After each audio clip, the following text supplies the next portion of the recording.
জগদ্দল paper mill ময়দানে আসছেন দেশের প্রধানমন্ত্রী নরেন্দ্র মোদী। আর প্রধানমন্ত্রী সভার মাঠ ঘিরেই এখন যত কাণ্ড।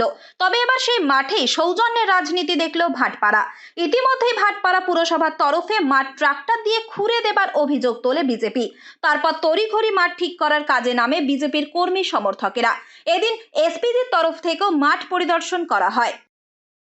মিন্স আমার নিজেই টাকা আমি ইউজ করে যত ওয়ার্কারও আছে ওকে লাগিয়ে ঠিক করছে গ্রাউন্ড। 3 দিন আগেই এরকম মাঠকে কেন খারাপ করার একটা প্ল্যানিং করেছেন, যে এখানে জগদলে যে বিধায়ক আছে ওর ইনস্ট্রাকশনে কাজ হয়েছে। এই জন্য আমি ডিএম সাহেবকে লেটার করেছেন কি ডিএম সাহেব আপনি একটা রিকোয়েস্ট আছে কি আপনি চেয়ারম্যানকে ইয়া মিউনিসিপ্যালকে একটা ইনস্ট্রাকশন দিন কি এখানে আমার সঙ্গে কোঅপারেট করে এই কাজকে ভালো করে করতে। আমার প্রধানমন্ত্রীজি এখানে আসছে, তো প্রধানমন্ত্রীজি পুরো দেশের জন্য প্রধানমন্ত্রীজি আছে, শুধু আমার জন্য নেই।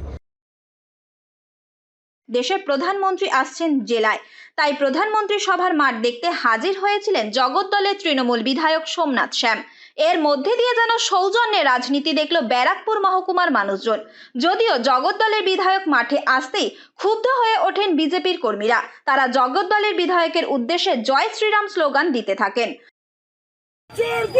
दूर हटो दूर हटो जय श्री राम जय जय जिंदाबाद जिंदाबाद जिंदाबाद अर्जुन सिंह जिंदाबाद जिंदाबाद जिंदाबाद चोर धरो चोर धरो। সোমনাথ শ্যাম বলেন, মাঠে আসাটা আমার কর্তব্যের মধ্যে পড়ে, কারণ উনি আমাদের প্রধানমন্ত্রী। যতক্ষণ তিনি মঞ্চে না উঠছেন ততক্ষণ তিনি প্রধানমন্ত্রী। মঞ্চে উঠে বিজেপির বক্তা, সুতরাং মাঠে আসাটা আমার কর্তব্যের মধ্যে পড়ে। তিনি হচ্ছেন ভারতের প্রধানমন্ত্রী, আমারও প্রধানমন্ত্রী। তিনি আমাদের এই অঞ্চলে আসছেন, ভাটপাড়া পৌরসভার অন্তর্গত জিলেবি মাঠ, সেখানে তিনি আসছেন।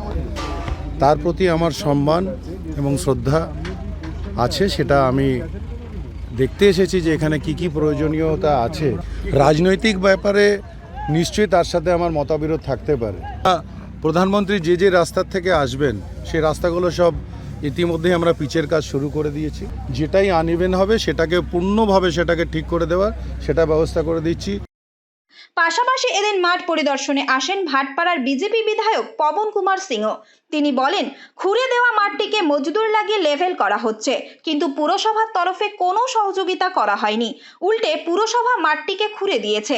পেপার মিল কর্তৃপক্ষের মাঠ খুঁড়ে দেওয়া সত্ত্বেও মিল কর্তৃপক্ষের তরফে কোনো পদক্ষেপ নেওয়া হলো না। ইতিমধ্যেই মঞ্চ তৈরির কাজ চলছে জোর কদমে। প্রধানমন্ত্রীর জনসভা ঘিরে এখন কড়া নিরাপত্তায় মোড়া হচ্ছে গোটা এলাকা। উত্তর 24 পরগনা থেকে রুদ্র নারায়ণ রায়ের রিপোর্ট, লোকাল 18 বাংলা।